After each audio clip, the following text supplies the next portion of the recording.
Squad, forward march! The laughter hit her like shrapnel. In the echoing gym of a Navy youth training event, 16-year-old Ava stood frozen as Captain Reynolds smirked before the entire hall.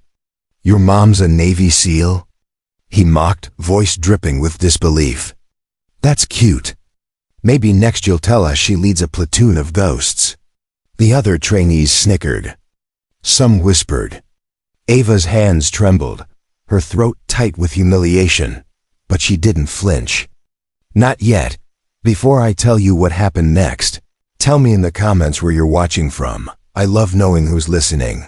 The captain stepped closer, his metals catching the light like teeth. "We respect truth here," he said. "Not fairy tales." Ava's heart pounded. She had promised her mother she'd stay calm, to never reveal too much. But now, standing under the captain's glare, she wondered why she ever made that promise. Outside, thunder rolled, faint but building. Inside, silence grew heavy, until it was broken by the soft creak of the main doors. Every head turned.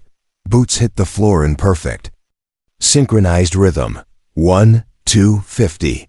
A tide of black-clad SEALs poured into the gym, their presence commanding every breath in the room.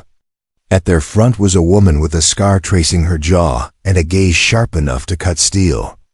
Ava exhaled, relief and awe mixing behind her tears. Commander Elena Hayes, Ava's mother. No one had expected her return so soon from overseas deployment, least of all Captain Reynolds. "Is there a problem here, Captain?" Her voice rang through the air like a blade sliding from its sheath. Reynolds froze, color draining from his face. The SEALs fanned out behind her, forming a wall of silent authority. Even the flags along the gym's walls seemed to stiffen. We were just conducting a training session," Reynolds stammered. Elena's boots clicked across the floor until she stood toe-to-toe with him. "By belittling recruits?" she asked, eyes never leaving his. "Or by humiliating my daughter in front of her peers?" A murmur swept through the hall. The tension was electric, visible, alive. Reynolds opened his mouth, but no words came. Ava watched her mother, standing like a storm personified, strength, grace, and fury perfectly balanced. The captain's authority wilted under it. "You wanted proof?" Elena said quietly. "Here it is." She turned to the formation behind her and snapped her fingers once. In perfect unison, 50 SEALs saluted Ava. The sound, 50 hands striking, cracked through the air like thunder. Ava's eyes widened. She didn't know whether to cry or stand taller, but she did both. Reynolds stepped back, humbled.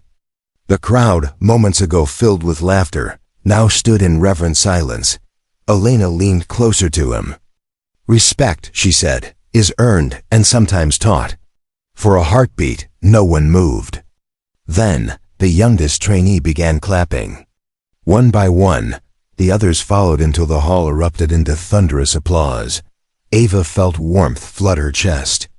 For the first time in months, she saw pride in her mother's eyes, not the quiet kind, but the fierce, unspoken one that only warriors understand. Later, as the SEALs filed out, Elena rested a hand on Ava's shoulder. "Let them doubt," she whispered. "The truth doesn't need their permission." That night, Reynolds stayed behind, sweeping the same floor where he'd laughed. And Ava, watching from the stands, realized that justice didn't always roar. Sometimes, it walked in wearing boots and silence, because strength isn't about shouting the loudest. It's about standing tall when the world doubts you most. And when a storm walks in, those who once mocked the thunder learn to listen. If this story moved you, share it with someone who's ever been underestimated. And don't forget to subscribe for more stories like this one. Your support keeps these moments alive. CTR line. Never underestimate quiet strength, because when it finally speaks, the world goes silent.